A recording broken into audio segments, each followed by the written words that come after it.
UKLO 1 year masters. No IELTS required up to 5 years visa. High visa success rate. నమస్తే. ఎన్నో ఆధ్యాత్మిక కార్యక్రమాలు, ఎన్నో మంచి కార్యక్రమాలు మన ఛానల్ ద్వారా ప్రసారం అవుతూనే ఉంటాయి. విశేష స్పందన లభిస్తుంది అందరి నుంచి కూడా. ప్రతి ఒక్క వీక్షకులకి హృదయపూర్వక కృతజ్ఞతలు ఇంత చక్కగా ఆదరిస్తున్నందుకు. నాతో పాటు ఉన్నారు ప్రముఖ ఆచార్య కసిరెడ్డి వెంకటరెడ్డి గారు. నమస్కారం అండి. నమస్కారం అండి. వెంకటరెడ్డి గారు చాలా అంటే చాలా చక్కగా రామాయణానికి సంబంధించి ఎన్నో పాటలు జానపదానికి సంబంధించి వివరిస్తూ ఉన్నారు. ఇక ఇప్పుడు మీరు చెప్పబోయే సందర్భం ఏమిటి? ఇది దేనికి సంబంధించింది? రామాయణ ఘట్టంలోదేరా లేదా వేరే ఘట్టాలు ఏమైనా తీసుకున్నారా? ఎలా పాడుకున్నారు జానపదలు చెప్పండి. రాముని యొక్క గుణగణాలు చెప్పుకొని దీంట్లో రాముడు మాకు అన్నయ్య అనేటటువంటి విధంగా పాడుకుంటారండి. అయోధ్య రామయ్య అన్నయ్య మాకు, వానుగన్నుల సీత వదినమ్మ మాకు. ఎంత అనుబంధం వస్తుందో ఈ గీతంలో. అంటే ఈ ఒక ఆత్మీయత, ఒక అనుబంధం, ఒక అనురాగం, ఈ విడదీయనటువంటి విధంగా ఉన్నటువంటి బంధం మనకు కనిపిస్తుంది అందులో. ఆ పాట ఉన్నటువంటి దాని ప్రకంగా, జగతిపై రామయ్య జన్మించినాడు, సత్యము లోకాన స్థాపించినాడు, తల్లిదండ్రుల మాట చెల్లించినాడు, ఇల్లాలితో పాటు హింసపడ్డాడు, సీతామహాదేవి సృష్టి లోపలను మా తల్లి వెలసింది మహనీయురాలు. అయోధ్య రామయ్య అన్నయ్య మాకు, వాలుగన్నుల సీత వదినమ్మ మాకు, రాములంతటి వాడు రట్టుపడ్డాడు, మానవులకెట్లమ్మా మాట పడకుండా. ఇంత చిన్న దాంట్లో మొత్తం రామాయణంలో ఉన్న పరమాత్మ ఆయన గుణాన్ని వివరిస్తూనే ఆయనకే అంతటి ఉన్నప్పుడు మనం ఎంతటి మాతృలము అనేది చాలా చక్కగా చెప్పారు. ఎంత సామెత ఉందంటే, మనం ఓరి బాబు ఇట్లా కూడా కట్టుకున్నారా అని, ఏమమ్మా కష్టపడుతున్నావా, ఎట్లా కష్టాలు ఎట్లా వచ్చినాయని ఒక తల్లి అడిగిందంట. సీత కష్టాలు సీతవి, పీత కష్టాలు పీతవి అన్నమాట. పీత అంటే ఎండ్రకాయ, అది అంటాం కదా మనం. కానీ ఆ సీత పీత అని ఇట్లా కట్టి జానపదులు కట్టుకున్నటువంటి సామెత ఇది. కాబట్టి ఆ జానపదుల్లో నుంచి వచ్చినటువంటి దీనిని వేటూరి ప్రభాకర శాస్త్రి గారు సేకరించారు ఈ గీతాన్ని. అందువల్ల మనం శ్రీరాఘవం దశరథాత్మజమప్రమేయం సీతాపతిం రఘుకులాన్వయ రత్నదీపం ఆజానుబాహుం అరవింద దళాయతాక్షం రామం నిశాచర వినాశకరం నమామి అని అంటాం కదా. కాబట్టి ఇంత గొప్ప ప్రార్థనా శ్లోకాన్ని వాళ్ళు రాముని గుణగణాలు ఇందులో చొప్పించేసేసారు. ఇక ఇంకొక మాట చెప్పాలి అని అంటే, రావణాసురంతో ఈ మండోదరి అంటుంది రాముని గుణగణాలు.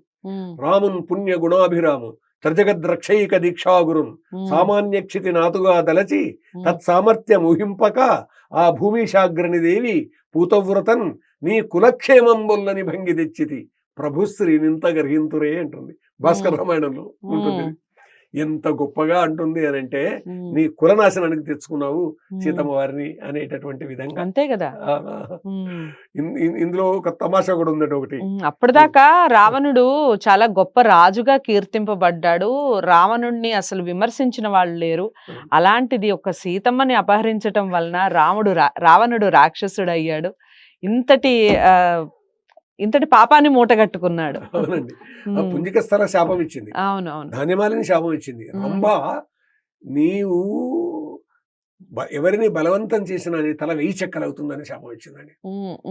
రంభ భర్త నలకూబరుడు. నలకూబరుని యొక్క తండ్రి కుబేరుడు. కుబేరుడు రావణాసురుడు ఒక తండ్రి కొడుకులు, తల్లులు వేరు. అలాంటి రంభ శాపం ఇచ్చింది రావణాసురునికి. కాబట్టి రావణాసురుడు ఇక అప్పటి నుంచి తాను ఏ స్త్రీని బలవంతం చేయలేదు, బుద్ధిమంతునిగా ఉన్నాడు. అయితే ఈమె మండోదరి ఎందుకు చింతిస్తున్నావు అని అడుగుతుంది, బాగా చింతతోటి ఉంటే. అంటే సీతమ్మ వారిని తెచ్చాను కానీ అన్నాడు. తెస్తే ఏమైంది అంటే ఆమె ఒప్పుకోవడం లేదు అంటాడు.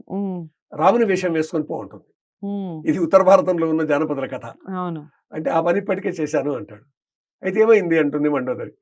అంటే రాముడు ఉండే దేహంలో కాముడు ఉండడం లేదంటాడు. ఎంత గొప్పగా ఉత్తర భారతీయులు కట్టుకున్నారు దీని వెనుక. రాముడు ఏకపత్ని వ్రతుడు. ఆయన వేషం ధరించిన వెంబడే మరొక వైపు మనసు పోవడం లేదు అన్నంత మహార్థాన్ని అందులో నిక్షిప్తం చేశారు. కాబట్టి అంత గొప్పగా, అందుకే సీతాయా చరితం మహత్ అంటాడు రామాయణాన్ని వాల్మీకి. రామాయణం కృష్ణం అని చెప్పేసి సీతాయా చరితం పౌలస్త్య ఉదం 3 పేర్లు పెడతాడు. రావణ వధ అనే పేరు పెట్టాడు రామాయణానికి. రాముని యొక్క అయనం అనేటటువంటి ఉద్దేశంతో పెట్టాడు. ఇక రెండవ అంశము సీతాయా చరితం అన్నాడు. అంటే 3 పేర్లలో రామాయణం అనే మాట బాగా ప్రసిద్ధి చెందింది.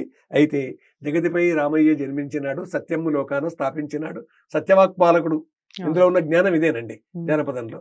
సత్యవాక్య పరిపాలకుడు, తండ్రికి ఇచ్చిన మాట నెరవేర్చాడు అనేది, లేదా కైకమ్మకి ఇచ్చినటువంటి మాట నెరవేర్చాడు, పితృవాక్య పాలకుడు. తల్లిదండ్రుల మాట జవదాటలేదు కాబట్టి పితృవాక్య పాలన చేశాడని. ఇల్లాలితో పాటు హింసపడ్డాడు. తనకు కష్టం కలిగింది, తన సగభాగం అయినటువంటి అమ్మవారికి కష్టం కలిగింది, అయినా కానీ బాధపడ్డాడు. సీతామహాదేవి సృష్టి లోపలను మా తల్లి వెలసింది మహనీయురాలు. జానపదులు కట్టుకున్నారు, ఇంతకంటే గొప్ప మాట ఇంకేం కావాలి. కాబట్టి సీతమ్మ వారికి నిరంతరం దండం పెట్టుకుంటారు. ఆ విధంగా ఆ తల్లి అన్ని కష్టాలు పడ్డది, మాకు మేము ఇన్ని చిన్న కష్టాలు పడలేమా? నేను మొదట చెప్పాను చూడండి, సీత కష్టాలు సీతవి అని. ఆ విధంగా అనుకున్నారు. అందువల్ల ఎన్ని కష్టాలైనా మేము పడతాము, మేము అనుకున్నటువంటి గమ్యం చేరుతాము అని. ఇంకా కదిలించేటటువంటిది అయోధ్య రామయ్య అన్నయ్య మాకు, వాలుగన్నుల సీత వదినమ్మ మాకు. అన్నా వదినలు అంటే కుటుంబంలో ఉన్నటువంటి ఆత్మీయత, అనురాగము, ఎట్లా ఆ ఇంటి ఆడపడుచు అన్నను, ఆ తర్వాత వదినను ఏ విధంగా ఎంత ప్రేమతోటి చూసుకోవాలి అనేటటువంటిది. మనకు ఎక్కడెక్కడ ఆడపడుచులు అర్ధమొగుళ్ళు అయినారు, హింసిస్తున్నారు అనే మాటలు వినిపిస్తాయి. కాబట్టి ఇలాంటివి అధ్యయనం చేసినట్టయితే ఏ విధంగా మేము ఉండాలి, మా అన్నయ్య విషయంలో, మా వదినమ్మ విషయంలో, మా తల్లిదండ్రుల విషయంలో, మా అత్తమామల విషయంలో అని ఇవన్నీ కూడా కుటుంబ సంబంధించినటువంటి అంశాలు ఇవన్నీ గుర్తుకొస్తాయండి. ఇవన్నీ అధ్యయనం చేసేటువంటి సందర్భంలో. అంతేకాదు చివరగా ఈ గీతంలో రాములంతటి వాడు రట్టుపడ్డాడు, మానవులకెల్ల ఎంతమ్మా మాట పడకుండా. అంటే అంతటి రామచంద్రుడే రట్టుపడ్డాడు, చివరికి నిందపడ్డాడు రాముడు. అంటే తాను తన ధర్మాన్ని నిర్వర్తించాలని అనుకున్నాడు, అందుకొరకు సీతా పరిత్యాగం అనేటటువంటిది తాను చేయాల్సి వచ్చింది. అలా చేయడానికి దాని వెనుక కూడా ఒక కథ ఉంది.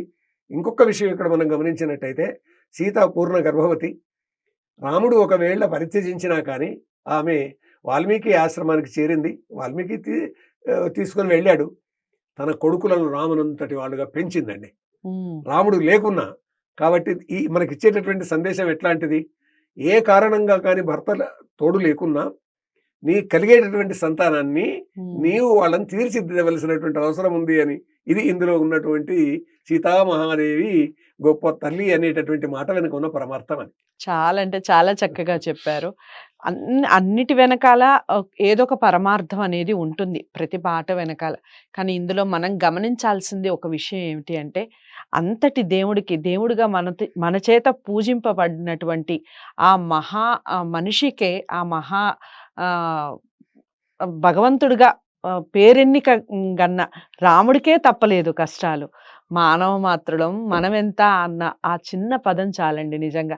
కష్టాలన్నీ తొలగిపోవడానికి, కష్టాలన్నీ దూరం అయిపోవడానికి ఆ చిన్న పదం చాలు.